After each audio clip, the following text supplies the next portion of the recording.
बलौदाबाजार में मनाया गया संविधान दिवस। कलेक्टर और कर्मचारी वल्लभ बताएं प्रस्तावना के महत्व के बारे में। बलौदाबाजार जिला में आज शासकीय कार्यालय और ग्राम पंचायत में संविधान के प्रस्तावना के वाचन करके संविधान दिवस मनाया गया।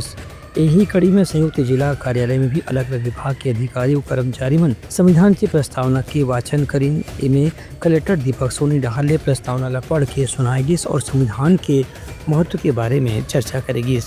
कलेक्टर रखीन की भारत रत्न डॉक्टर बी.आर. अम्बेडकर है एक विस्तृत दस्तावेज संविधान के रूप में तैयार करी है, जेकर से देश के पूरा गणतंत्र के संचालन सुनिश्चित हुआ थे और हर एक नागरिक के मौलिक अधिकार के रक्षा ला भी एवं सुनिश्चित करेंगे है। यही पाए के भारत एक महान लोकतांत्रिक देश के रूप में आज दुनिया भर में अपन पहचान बनाए हुए है। ये कार्यक्रम में विभागीय कर्मचारी मन भी संविधान के रक्षा की शपथ ग्रहण करें। ब्यूरो रिपोर्ट उत्तलंघा न्यूज़।